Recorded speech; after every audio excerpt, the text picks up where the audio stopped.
morning mga kadogo. No? Ito meron ako sa inyong actually sabihin na natin medyo papakita ko yung aking munting talento. Remember, mahilig kasi ako magkakalikot. Lalo na pag nakikita ko meron akong gustong gawin. Pipilitin kong gumawa talaga. Nagali ka rin.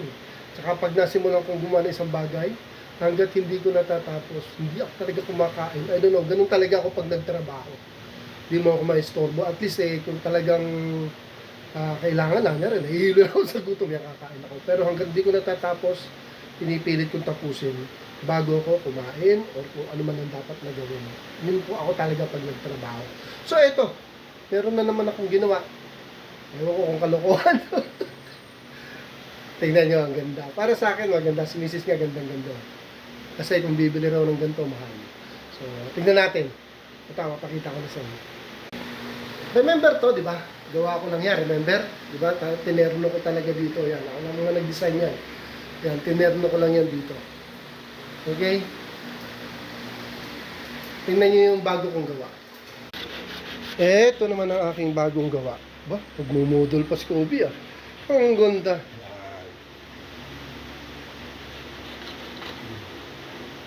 Si Mrs. niya sabi, ang ganda naman, ang galing mo.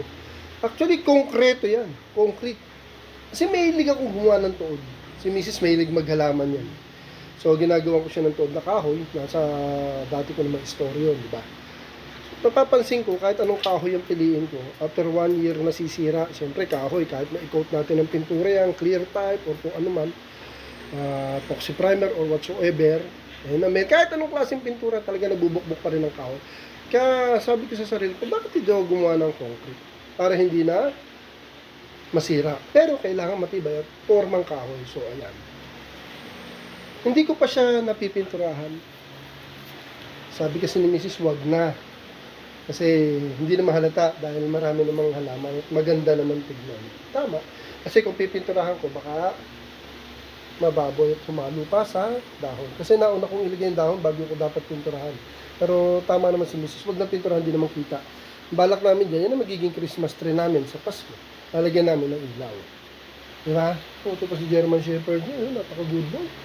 Hoy, Kobe! Nagtampo si Kobe. Kobe, liga dito! Liga, ikaw interview ko, liga. Come here! Kobe, come here! Here! Naturuan yan. Yan. Ano masasabi mo sa gawa ng amo mo? Ganda? Ganda? Buti pa siya, na-appreciate niya. Tama, ang ganda, oh. Tama, ang ganda, Kobe, oh. Tama, ang ganda, oh. Okay. Yan. Pinagmamalaki ko lang yung aking munting talento. So, ayun mga kadogo. Pinagmalaki ko lang. Kaya may bago na naman sisirain si Kobe. Ako, lagot ka kay Nenny pag tinira ko yan. Pag nandito ang misis ko. Hindi nakakaporma dito kasi ginaganon yung sopa, ginaganon pag nabutas yung alaman. Sayang. Pinapapasok ng alaman. Dala, sa kwarto, dala. Pero biglang gaganunin pa yung sopa. Kaya lagi naka-nailkat masisira. Pag nabutas pa naman ito, tuloy-tuloy na. So ayun mga kadogo, na pinagmalaki ko lang yung aking simple at munting talento.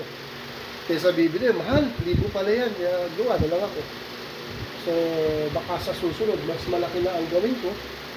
At kung magustuhan ng mga anak ko, bibigay ko lang, wala namang problema. Kaya lang, baka hindi na magustuhan, gusto nyo mga quality. So sa susunod na gagawa ako, ang sikreto dito, yung magandang dahon, magandang bulaklak. Ito kasi kinuha ko lang doon sa Christmas light namin every Christmas. Yung artificial na flower. Umiilaw yan. Okay na lang muna, kapalitan naman natin. So yun, dito muna mga kamag. Nagkwento lang ako. Napakahaba na kwentuhan natin. Ayan o. Babay muna kami ni Kobe. Bye-bye! Bye-bye! Thank you for watching.